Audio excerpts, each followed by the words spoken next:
Hi, I'm Rhonda from Beck's Bakery, and I'm here with you today to show you how to use the local grain. Today we're going to make whole grain chocolate chip cookies. We are featuring the soft white wheat grown in the Larrabee Valley by Eel Valley Farms. So let's get started.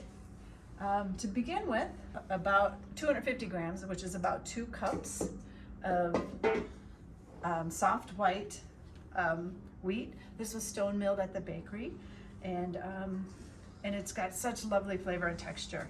It makes a great cookie. It's a wonderful flour to use for pastries, for cookies, cakes. Next up, we're going to do baking powder. I've got 1.5 teaspoons baking powder. And then we have a 1/4 teaspoon of baking soda. So that's going to go in there. And then I just have regular sea salt. This is a 1/2 teaspoon. Just mix that together, and I'm just going to use a whisk. And so that's what it looks like.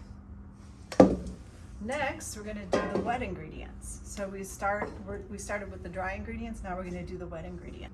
Technically, in the baking world, brown sugar is considered a wet ingredient. And we're using 1 1/3 cups of that. Then we're going to do coconut oil. This has been melted and then cooled because we don't want to put hot coconut oil in there. So this is a 1/2 cup of coconut oil. Throw that in there.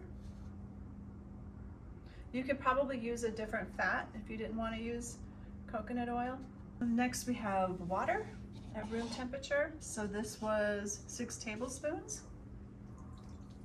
And then my nut butter. I'm using, you can use tahini, peanut butter, almond butter.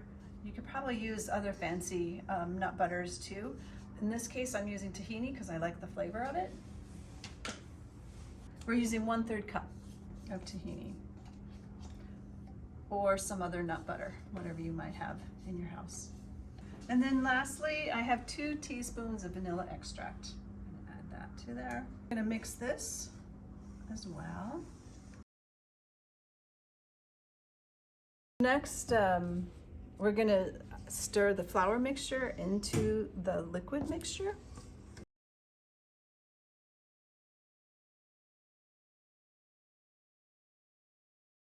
That's it mixed together.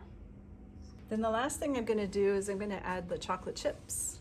We have 1 1/4 cups of chocolate chips. Just going to press those in there.